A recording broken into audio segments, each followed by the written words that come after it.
Y bueno, lo que hemos venido hablando ya en este ratito previo, lo primero por lo que habría que empezar, por repasar o por poner el contexto, es que el clima está cambiando.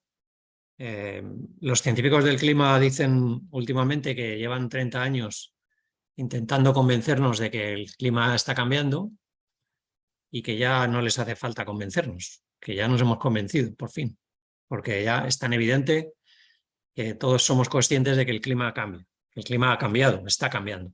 Y esta es la gráfica que quizá ya conocéis de cómo ha cambiado históricamente el clima a nivel global. Pues esta tendencia al incremento de temperaturas medias, en este caso, tanto en el tierra como en el océano, con unas consecuencias ecológicas muy graves que ya todos sabemos, ¿no?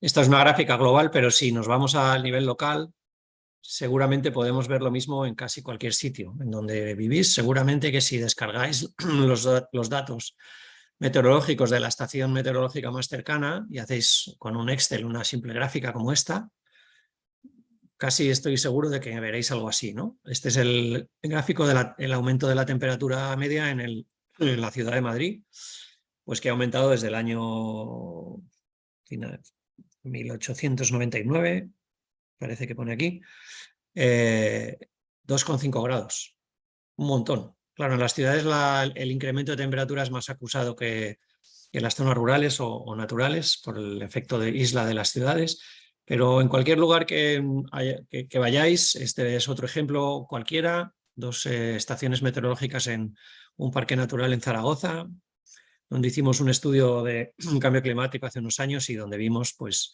cómo las series climáticas que puedes descargar de la página de la EMET, de la Agencia Española de Meteorología, pues muestran siempre lo mismo, ¿no? Incrementos en la temperatura que son visibles, son muy fácilmente perceptibles en estas series temporales, ¿no? En este caso, las temperaturas mínimas, que son muy importantes en muchos procesos ecológicos, ¿no? Que necesitan que hiele en invierno para ponerse en marcha la floración de muchas especies, la germinación.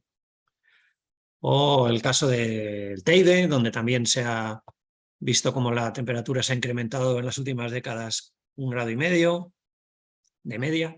Aquí hay un observatorio meteorológico muy completo que lleva muchos años funcionando, el de Izaña. Pero bueno, esta tendencia es común a todo el territorio. El incremento en las temperaturas y la disminución en la precipitación es como la tendencia que se puede ver desde el pasado bastante claramente. No ocurre igual en todas partes. Por ejemplo, en el norte de Europa están menos preocupados que nosotros, porque, bueno, que es algo ha subido la temperatura, pero están confortables, no tienen olas de calor como tenemos nosotros.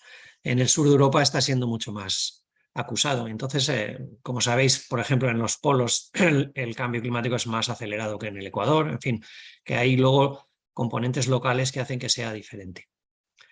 Eso es cómo ha cambiado el clima y cómo va a cambiar en el futuro también lo podemos inferir a partir de modelos matemáticos, que cada vez son más precisos y más fiables, ¿no? Y os recomiendo que entréis en esta página, adapteca.es, es una página de la Agencia Española de Meteorología, donde hay un simulador de escenarios climáticos, que es este que veis aquí. Uno puede simular el comportamiento de un montón de variables climáticas para el año 50, 2050, 2100, en varios escenarios de emisiones y ver cómo se va a comportar el clima, por lo menos a una escala amplia, ¿no? Como esta, aunque se puede entrar al detalle se puede seleccionar la zona geográfica que uno quiera para ver el escenario climático en su municipio o en su área protegida, en su país, en su comarca. Bueno, aquí que os pongo es una animación, por ejemplo, de la duración de las olas de calor, pues que veis que cuanto más rojo, más largas, veis que van a ser cada vez más extendidas, van a afectar a más territorio y van a ser más frecuentes. O sea que lo que nos espera es veranos más calurosos. Decía Fernando Valladares, este investigador, divulgador al que igual conocéis, que está mucho en las redes y en la tele, que este verano es el más fresquito de los que vamos a ver en el futuro. O sea que va la cosa regular. Otra variable que también va a cambiar claramente es el frío, el número de días con frío. Un indicador puede ser el número de noches con heladas, pues que veis que los modelos lo que predicen es que va a haber cada vez menos superficie en la península donde va a haber días con neves. O sea, cada vez más lugares libres de heladas. Y respecto a la precipitación, pues lo que predicen o prevén los modelos es que va a llover menos, especialmente en el sur de la península. Aquí, cuanto más amarillo, más diferencia en negativo, más sequía, digamos, respecto a la media actual. Así que el sur de la península, también Castilla-La Mancha, desde luego, el sur de Castilla-La Mancha, son zonas muy sensibles o muy vulnerables a esa bajada en las precipitaciones, que además de ser menos, serán más concentradas. Y estos son la precipitación acumulada en 5 días, pues se veis que va a aumentar cada vez en más lugares, van a ser más frecuentes esos episodios de grandes tormentas muy concentradas. ¿Vale? Pues eso es un poco el escenario futuro. O sea, el pasado es que venimos en una senda de calentamiento constante y el futuro es que si no hacemos nada, esto se va a agravar. Dependiendo de lo que hagamos, el futuro no está escrito, claro. Dependiendo de las medidas que se tomen de mitigación, de eliminación de emisiones, pues las consecuencias serán más o menos graves. Aunque el clima ya está en un proceso, tiene una inercia que seguro que va a cambiar, pero los cambios serán más o menos intensos en función de lo que hagamos. Bueno, esto respecto al marco general climático, y si aterrizamos en el caso concreto de los bosques, nos podemos preguntar cuáles son lo que los científicos del clima llaman peligros climáticos, qué aspectos, qué variables del clima son las que representan un problema para los bosques. Pues la principal es, como os podéis imaginar, la falta de agua, y combinada sobre todo con calor, con más calor, o es decir, los episodios de sequía.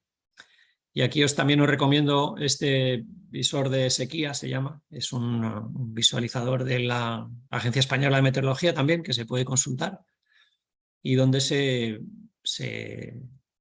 cartografía, se puede ver en un mapa el estado de sequía en un momento dado en un lugar, ¿no? Incluso ahora veremos una serie histórica. Bueno, veis aquí como en España o en la península, las zonas más afectadas por la sequía son las que están en rojo o marrón, pues de nuevo el sur, Andalucía, Murcia, Almería, Castilla-La Mancha, las provincias sobre todo del sur, bueno, en realidad todo Castilla-La Mancha, Cataluña, que está ya en alerta. Esto se seguiría por la zona donde la compañera comentaba del sur de Francia. Y también el norte de España, pues que ha tenido temperaturas muy altas y muy poca precipitación en los últimos meses. Veis entonces que la distribución de la sequía tampoco es homogénea, sino que sigue unos patrones, ¿no? Y si miramos series temporales, que en este mismo visor podemos ver cómo ha cambiado la sequía en un lugar concreto. Este sería un ejemplo, un punto en el centro de la península ibérica. Y esto es un índice de sequía que va de entre +3 y -3. Positivo es que hay superávit hídrico, y negativo que llueve menos de la media, que hay falta de agua, digamos, ¿no? O sea, cuanto más negativo, más sequía. Así que estas partes de la gráfica que están por debajo son los episodios de sequía que se han ido sucediendo en España desde los años 60. Así que aquí se puede identificar, por ejemplo, la sequía del 82, que fue muy larga y muy recordada por mucha gente. Y el otro día alguien se acordaba de esta, en el 2006 debe ser esto más o menos, una sequía muy pronunciada también. Bueno, si uno ve la gráfica un poco en conjunto, lo que vemos es que los episodios de sequía son cada vez más frecuentes y cada vez más prolongados, y que la precipitación no llega a compensarse en los episodios, en los periodos de lluvia. O sea que si uno suma las áreas por debajo de la gráfica son mucho más que las áreas por encima. Así que, ¿qué pasa? Que la vegetación va acumulando el efecto de sequía tras sequía después de la que no hay recuperación. Y llevamos aquí 1, 2, 3, quizá 4 sequías seguidas.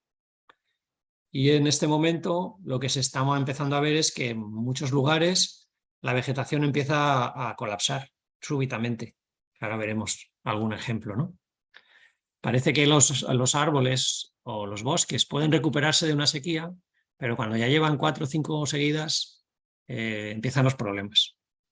Y bueno, hay muchos científicos de los bosques, ecólogos forestales, ingenieros de montes, muy preocupados con este asunto ¿cómo decirlo?, de la debilitación de los bosques y de bosques cada vez más debilitados y muchos que se secan. Así que lo siguiente que nos podemos preguntar es qué efectos tiene sobre los bosques esta pérdida de agua y este incremento de temperatura, este cambio climático, qué efectos tiene sobre los bosques en concreto. Pues como decíamos, el más visible es este, ¿no?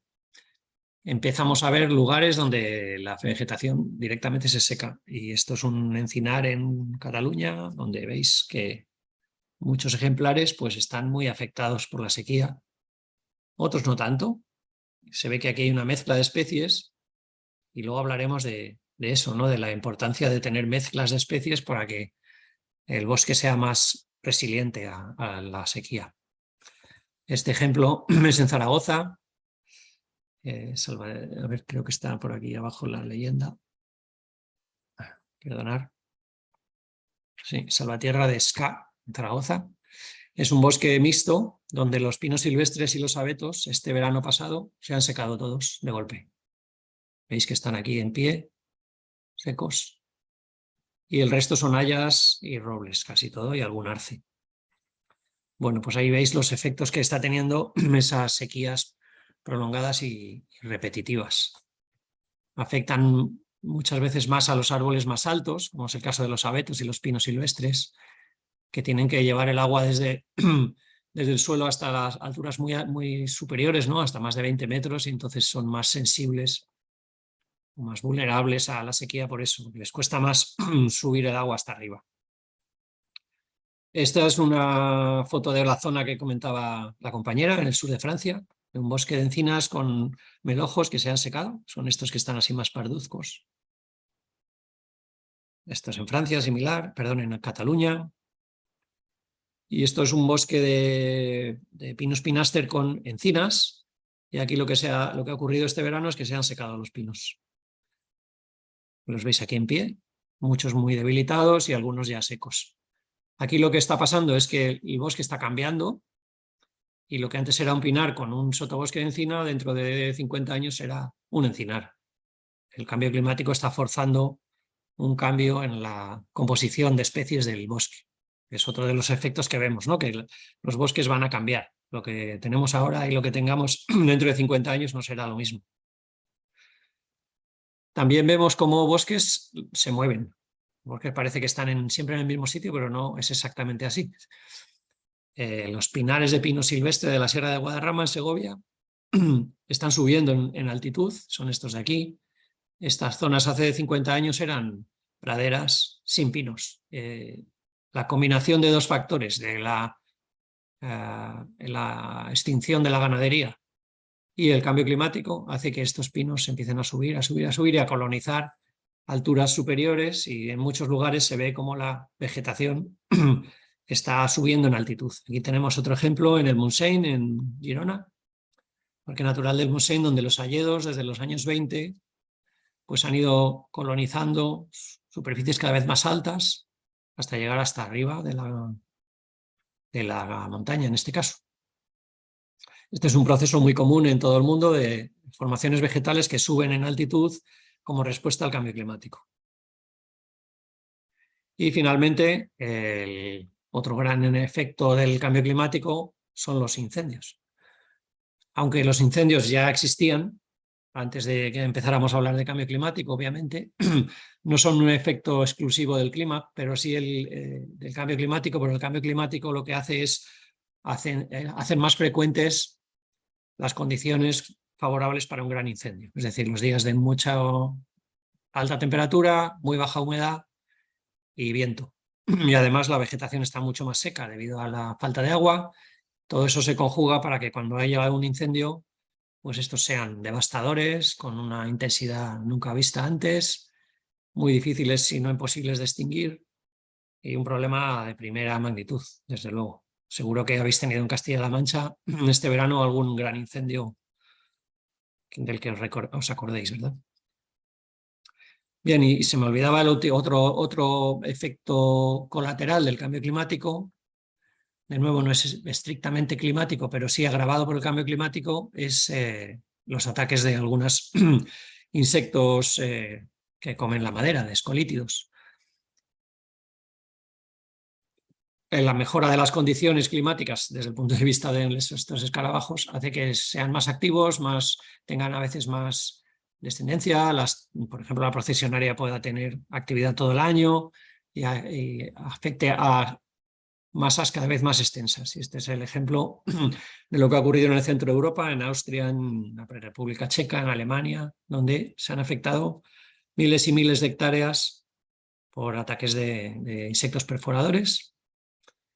Pero hay que decir que estos bosques son singulares de alguna manera. Son, como veis en la foto, bosques muy intervenidos, con un aprovechamiento muy industrial, muy intensivo, muy densos, muy homogéneos, de una sola especie, de densidades muy elevadas, de diámetros muy pequeños, en fin, muy vulnerables a este tipo de ataques, que no lo serían si fueran bosques con una configuración más próxima a la natural. Y ya para ir terminando mi parte, reflexionar sobre qué es lo que hace vulnerables a los bosques a este tipo de problemas. Pues en principio el más importante aspecto de vulnerabilidad es el que veis en esta imagen, ¿no? Que es común a muchas zonas de la península, bueno, y de Canarias. Enormes extensiones continuas de la misma especie, de bosques de la misma especie, de una sola especie, seguramente de la misma edad o casi, o con muy poca variabilidad de edad. Estos son repoblaciones, fueron plantadas en los años 70 y desde entonces prácticamente no se han intervenido, así que están árboles además en una densidad muy elevada, 2.000 pies por hectárea, 1.500 pies por hectárea, compitiendo por el agua y por la luz, de manera que son portes muy pequeños, fustes muy pequeños, muy vulnerables también al fuego por eso. Y esto es un paisaje muy vulnerable al cambio climático desde todos los puntos de vista, desde el punto de vista de la sequía, de los incendios, de los ataques de insectos, etc. Este sería otro ejemplo, ¿no? Repoblaciones forestales en la Sierra Norte de Guadalajara, que no se han gestionado desde los años 70 y que crecen formando una manta continua y muy densa y muy tupida, sin interrupciones, sin claros, sin zonas más o menos densas, sin diversidad de especies. De manera que si esta especie es vulnerable a algún efecto del cambio climático, perdemos la masa entera. La idea sería, por lo tanto, intentar restaurar o gestionar los bosques para atender a este otro tipo de mosaicos, de paisajes más variados, con doseles o estratos arbóreos de varias especies que intercalen zonas abiertas y zonas cerradas, con zonas más maduras y menos maduras, y evitar este tipo de situaciones. Este sería un extremo, claro, una repoblación con un uso muy intensivo, pero que son las más vulnerables a estos efectos del cambio climático. Estos serían, en resumen, aspectos de los bosques que proporcionan o que confieren vulnerabilidad al cambio climático. El ser monoespecíficos, ser todos los árboles de la misma edad, con troncos muy finos, por la competencia entre ellos, al estar en densidades muy elevadas y formando masas continuas muy extensas en territorios muy grandes. Así que la idea sería pues, ir a este tipo de formaciones con diversidad de especies en el dosel, con diversidad de edades, de tamaños, árboles muy grandes, árboles pequeños, zonas de claros, zonas en regeneración, zonas con estrato arbustivo, zonas sin él. Todo esto hace que sea un mosaico que en conjunto está más preparado para amortiguar perturbaciones como pueda ser una sequía, un incendio, un ataque de insectos, etc. Bueno, pues esta es la parte, vamos a decir, de lo malo, de lo negativo, lo que nos está pasando. La parte más propositiva es qué podemos hacer para adaptarnos a esta situación, para amortiguar los efectos del cambio climático.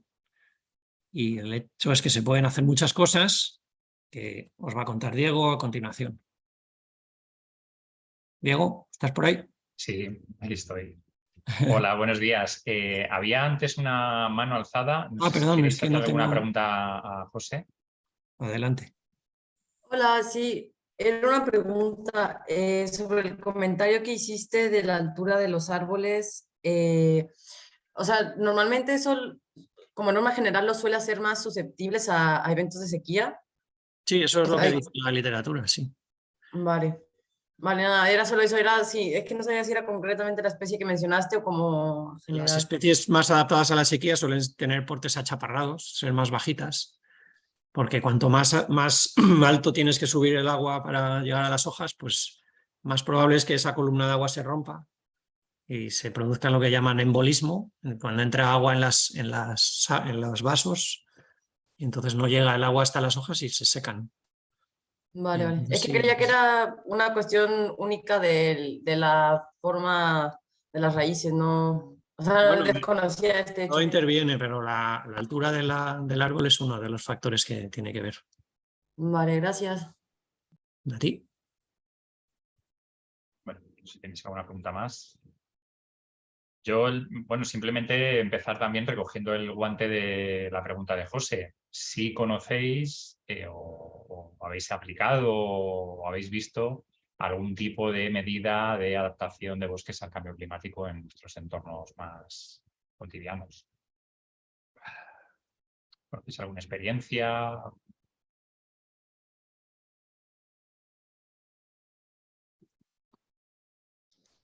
¿No? ¿Se os ocurre o alguna idea? Ya no solo que lo hayáis visto, sino que pensáis que puede ser una buena idea para aplicarlo. José, José Gómez. Sí, yo lo he observado, bueno, y he estado trabajando el tema en Cabañeros, en un monocultivo de pinos. Uh-huh. Otra vez haciendo censos de aves, pero precisamente la idea era esa, ver si las zonas en las que se ha aclarado el pino silvestre y se ha repoblado con quercus en algunos rodales, la intención era comprobar si eso atrae a más aves, porque está claro que las zonas de control en las que no se ha tocado nada, ahí no se movía una pluma, no había nada. Y sí que se han hecho, bueno, se ha publicado también creo que hace poco los resultados. Creo que puse el enlace también en el foro. Uh-huh. Entonces sí, he visto esas acciones de aclareo. Ajá. Supongo que para fomentar también la conectividad, porque sí que tiene vallecitos también de rebollo y tal, entonces pues parece que en esa zona sí que hay más biodiversidad, sí. Supongo que te refieras al Pinar de las Llanas. Sí, a las llanas, concretamente, sí. Es un ejemplo de, digamos, de repoblación forestal también muy parecida a las fotos que ha mostrado José antes. Sí. Muy bien. ¿Alguien más tiene alguna aportación o alguna idea de qué podemos hacer con montes como el que tengo a mis espaldas, con estas grandes repoblaciones forestales muy homogéneas, muy monoespecíficas? Bueno, yo os traigo aquí una galería de propuestas, ¿vale? Son propuestas que se están ejecutando actualmente ya en algunos montes de nuestro país y que, digamos, vienen a dar un poco pues, una paleta de opciones para comenzar a pensar en estas acciones para adaptar nuestros bosques al cambio climático, ¿de acuerdo? Sí que me gustaría comentar que, bueno, el objetivo que tienen todas estas acciones es intentar que el bosque en el futuro siga siendo bosque, ¿de acuerdo? Esto es una cuestión que es importante tenerla siempre presente, ¿no? Probablemente muchos de estos bosques en el futuro pues hayan perdido parte de sus servicios, quizá no sean tan diversos, pero al menos seguirán siendo bosques y seguirán proporcionando muchos de los servicios ambientales propios de los bosques, ¿de acuerdo? Bueno, haciendo un pequeño repaso de estas acciones y un poco al hilo de digamos, las cuestiones de vulnerabilidad de los bosques que ha comentado antes José, un primer grupo de medidas tiene que ver con... A ver si me funciona. Ahí está. Tiene que ver con el aumento de la diversidad de especies en el bosque, ¿no? Hemos visto que esas masas forestales, esas grandes repoblaciones, generalmente están formadas por una única especie, y el aumentar la diversidad de especies en los bosques es quizá una de las prioridades a tener en cuenta, ¿no? Ahí tenéis algunas fotos de todo lo contrario, ¿no? De bosques mixtos con muchas especies muy diversos.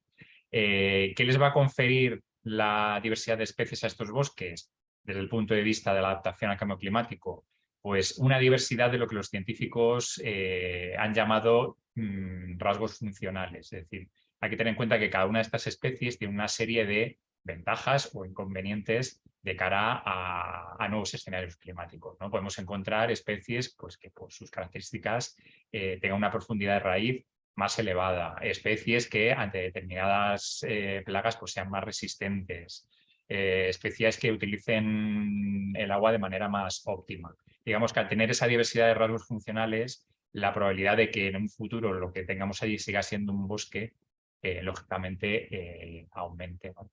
Y para ello, pues bien, lo que podemos hacer es fomentar la diversidad de especies, bien introduciéndolas de nuevo, tener en cuenta que en algunos bosques pues, se hicieron matarrasas muy intensivas en el pasado y después de esas poblaciones pues, se mantienen una o dos especies como mucho, pero en otros casos, en el suelo, digamos con un porte más arbustivo que arbóreo, están esperando muchas de estas especies a abrir luz, a que digamos, puedan sacar la cabeza por encima del dosel de esa especie dominante y puedan prosperar de nuevo en el bosque, ¿no? Por ejemplo, muchas especies rebrotadoras, como pueda ser la encina, como en general los quercus.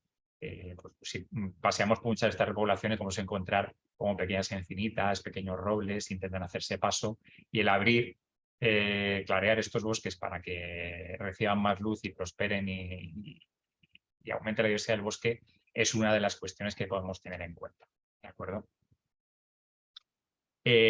Otro aspecto fundamental en muchos de estos bosques es el aumento de la heterogeneidad estructural. Fijaos en la imagen de arriba, como muchos de nuestros bosques actualmente se presentan con una densidad de pies muy elevada. Como ha comentado José, son todos o prácticamente todos de la misma edad. Esta densidad lo que favorece también es que las copas se toquen, con lo cual imaginaos que si hay un incendio de copas, la velocidad y la rapidez de propagación que puede tener los incendios en estas masas forestales. De tal manera que el hacer algunas intervenciones forestales, como pequeños aclareos, como el que tenéis, como digamos el tipo de estructura que tenéis abajo, va a ocasionar efectos contrarios. Es decir, en la estructura que veis en la imagen de abajo, la propagación del fuego va a ser más difícil. Si además incluimos dentro del mosaico forestal algunos claros, pues eso también va a actuar de cortafuegos natural. La madera muerta, frente a la imagen que se tiene, ¿no? de bosque sucio, pues bueno, la madera muerta está demostrado que puede ser también una barrera contra los incendios, puesto que cuando cae al suelo rápidamente se hidrata y se esponja de agua, con lo cual es madera que arde muy mal. Y por supuesto con todas las ventajas que tiene de cara a la promoción de la biodiversidad, como ha comentado antes José Gómez, ¿no? Entonces, bueno, intentar promocionar este tipo de estructuras en el bosque va a facilitar que se adapten más y mejor al cambio climático. Ahí tenéis unos esquemas de actuaciones que se están haciendo ahora mismo en el Parque Natural del Sports en Tarragona, ¿no? Ahí tenéis un poco el punto de partida en la imagen de arriba de algunos bosques del parque y cómo a través de distintas actuaciones se consigue, por un lado, esa promoción de la diversidad de especies arbóreas y cómo también se fomentan la aparición de claros que pueden servir, digamos, de freno a esos grandes incendios que de un plumazo acabarían con toda esa no es la palabra, volatilizaría, perdón, toda la biomasa presente en estos bosques, ¿de acuerdo? Además, esto, claro, apertura de claros puede tener efectos beneficiosos para algunas especies protegidas como la que veis ahí, como Garantella aragonensis, y en el caso de este parque natural, ¿de acuerdo? Bien, otra de las medidas que podemos hacer consisten en imitar a lo que ya de manera natural hace la naturaleza. En un bosque, digamos, sin intervenir, la apertura natural de claros se produce fundamentalmente por dos tipos de factores, ¿no? Por un lado, por el derribo de árboles viejos que llegan a su límite de edad. Esos árboles mueren, se caen y dejan abiertos a la luz claros donde los propágulos que ya estaban instalados allí comienzan a desarrollarse y a iniciar un poco el ciclo del bosque.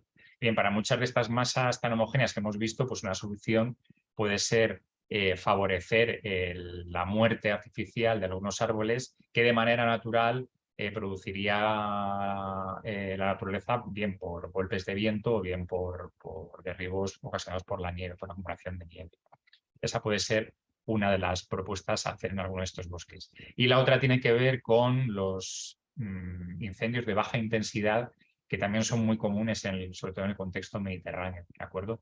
Ahí tienes un ejemplo en el caso también del Parque Natural del Sports, que además es una zona donde de manera natural, sobre todo en verano, por tormentas de verano, la recurrencia de rayos es muy intensa, es muy recurrente. Entonces, el intentar imitar a esos pequeños procesos naturales de manera artificial, como el caso de las quemas prescritas que veis en la foto de abajo, puede ser otra alternativa para abrir esos claros de manera natural y para evitar que incendios de gran intensidad se lleven por delante estos bosques.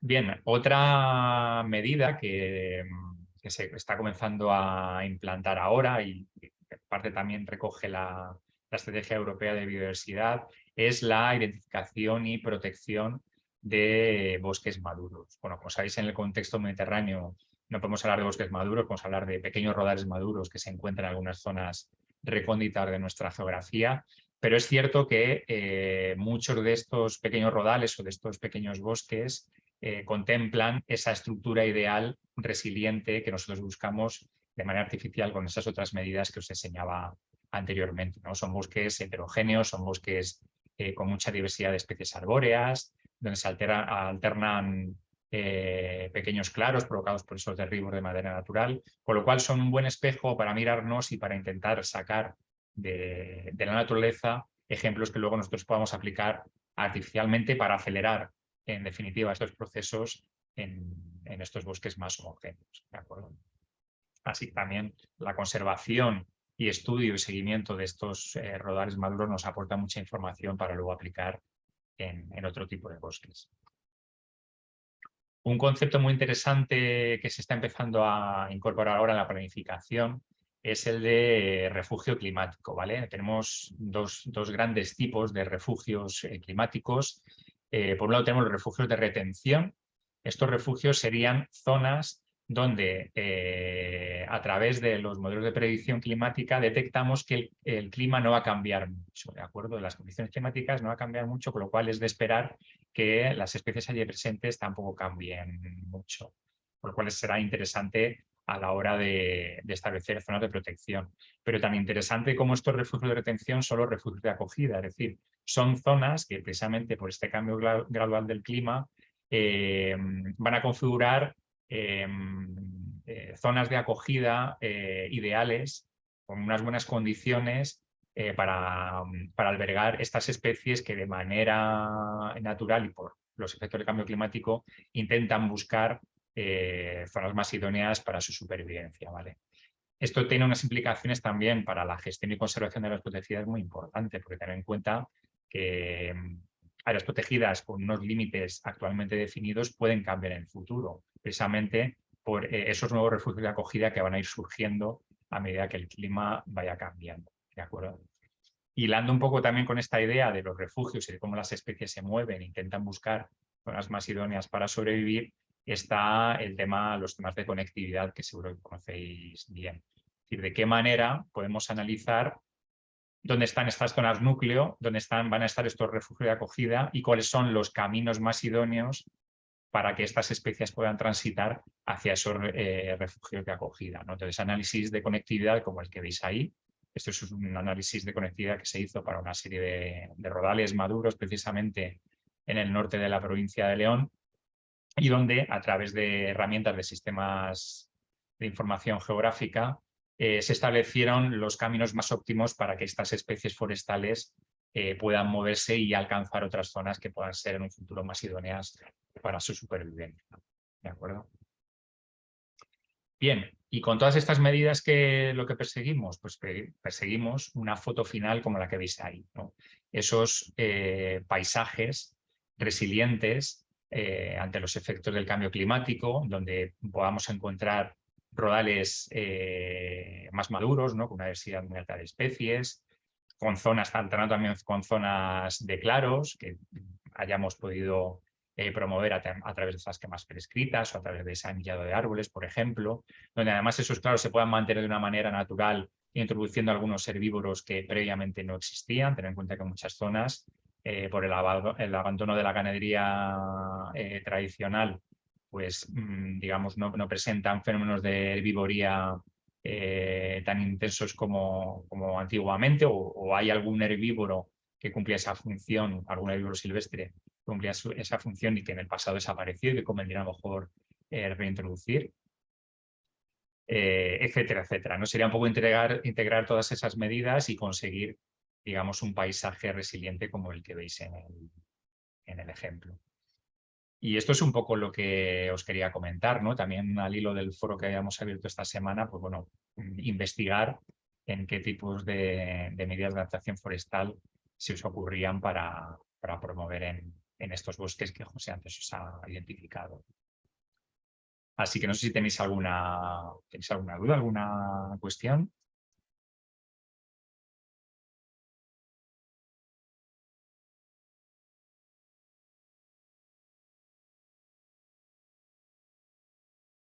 ¿Os ha quedado todo más o menos claro? Como os comento, son acciones que se están empezando a hacer. Digamos que luego, pues, efectivamente, en el futuro habrá que hacer un buen seguimiento y una buena evaluación de los resultados, pero que a priori, y aprendiendo un poco, como hemos visto en el caso de los bosques y rodales maduros, aprendiendo de la naturaleza también se pueden aplicar estas famosas soluciones, por eso se llaman soluciones basadas en la naturaleza, a la gestión de nuestros montes. Entonces, bueno, espero que os haya resultado. Sí, José. Sí, yo quería comentar también, porque se ha publicado muy recientemente, el papel beneficioso que tienen los depredadores medianos, los depredadores tipo garduña, jineta, sobre también el efecto beneficioso que tienen para la regeneración del bosque, puesto que por la presión que hacen sobre los roedores, que entierran bellotas, y cuando lo entierran fuera de la zona de sombra de otros árboles, pueden desarrollarse, entierran gran cantidad de bellotas de gran calidad, y si hay depredadores, esas bellotas quedan ahí. Digamos que el ratón, el micromamífero de turno no la consume. Mira, No lo he leído hace poquito porque lo publicó el equipo de Mario Díaz hace muy poco. Y sí, me pareció curioso. Qué interesante. Solo eso.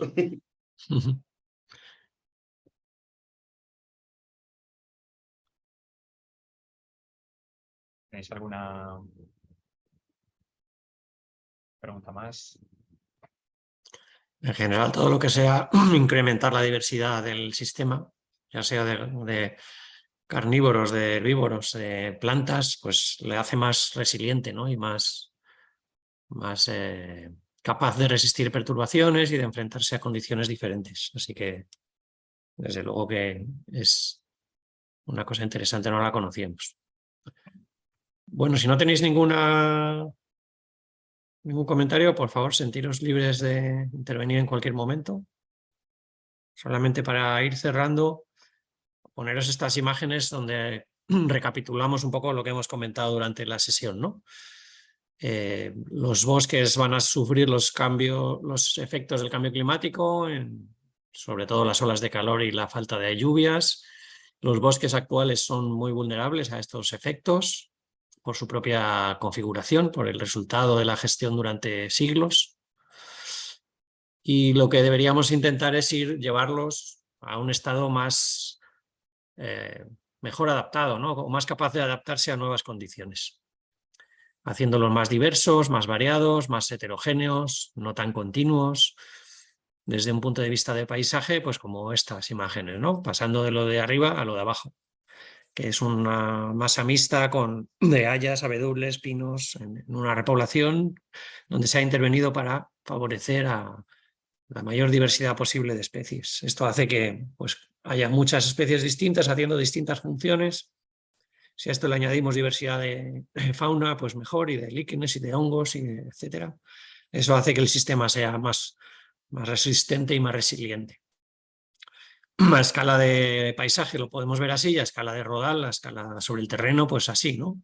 Pasar de bosques muy simples, simplificados, homogéneos, todos iguales, muy vulnerables, a masas variadas, heterogéneas, diversas, que serán menos vulnerables y más capaces de que en el futuro seguir dándonos los servicios que nos dan los bosques, ¿no? Que no solo es la madera, sino también es la regulación climática, la absorción de carbono, la generación de suelo, el control del ciclo hidrológico, oportunidades para el recreo, para el ocio, para la ciencia, para el arte, etcétera, etcétera, etcétera, etcétera.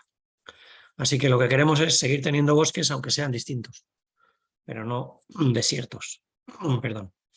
Y es un poco mi idea que os queremos transmitir, y junto con esa, ya para terminar, dado que este es un curso que se llama Oportunidades de Empleo y Adaptación, pues también haceros notar que en torno a esta necesidad de mejorar la gestión en los bosques o de mejorar el estado de los bosques, también hay un cierto movimiento económico, ¿no? Y desde luego ahora vemos cómo empiezan a dedicarse una gran cantidad de fondos financieros, de dinero europeo sobre todo, a través del Fondo de Resiliencia y Transformación Ecológica, cantidades ingentes de dinero que están aterrizando en todos los países europeos, en España también, para hacer este tipo de cosas. Así que, como demandantes de empleo que sois, una oportunidad que os proponemos es que identifiquéis dónde está llegando ese dinero en vuestra región o en otras, si os queréis mover, claro. ¿Quién lo está ejecutando? Porque ahí hay un montón de empresas ejecutando proyectos muy grandes que van a necesitar gente, obviamente. Entonces, bueno, sabemos que hay bastante movimiento de pequeñas consultoras de carácter tecnológico que trabajan con drones para evaluar el estado de conservación, para determinar las existencias en los montes, para diseñar actuaciones de restauración, también incluso gente que trabaja en temas de mediación, de temas sociales, y también grandes empresas que ejecutan pues, proyectos de ordenación, en fin, todo un ecosistema empresarial, si queréis, o de empleo que orbita en torno al dinero que hay para la adaptación al cambio climático en general y en los bosques en particular. Así que, por ejemplo, la Fundación Biodiversidad pues está subvencionando proyectos muy, muy importantes, muy grandes, a entidades locales, a ONGs, que tendrán que buscar profesionales para ejecutar esos proyectos, porque son de cientos de miles y de millones de euros. Así que a través de las resoluciones de las convocatorias de la Fundación Biodiversidad podéis llegar a saber qué empresas de vuestro entorno o qué entidades están ejecutando esos proyectos, y os recomendamos que os dirijáis a ellas directamente con las recomendaciones que os ha dado Agustín en sus sesiones sobre empleabilidad y sobre cómo tunear el currículum, cómo dirigirse a las empresas, etcétera. Bueno, que exploréis esa vía como una posibilidad. Y sin más, si queréis alguna intervención final, por mi parte sería todo. Sí. No sé cómo te llamas, porque figura como... ¿Eh? Elena, Elena. es que no sé por qué me guarda así, la anterior conexión pasó lo mismo. Espero no desviarme mucho del tema, pero sí, ¿qué es lo que estáis llevando a cabo? ¿Qué hacéis en Francia, en la región esta? No, estábamos... Sí, o sea, estábamos en un congreso, no hacemos nada nosotros allí. Vale, vale. Fue el congreso de la Federación de Parques, fue en Argelès, en el sur de Francia. Y Vale, vale. estuvimos por allí. Vale, vale, perfecto. Gracias. Nada.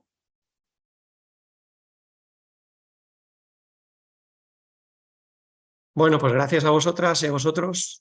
Espero que sea útil el curso y que os vaya bien en el futuro. Así que nos tenéis para lo que queráis en el correo y si tenéis alguna cuestión, alguna duda, pues nos podéis contactar sin problemas. Eso es. Muchas gracias. Hasta pronto. Muchas gracias a vosotros. Muchas gracias. Gracias.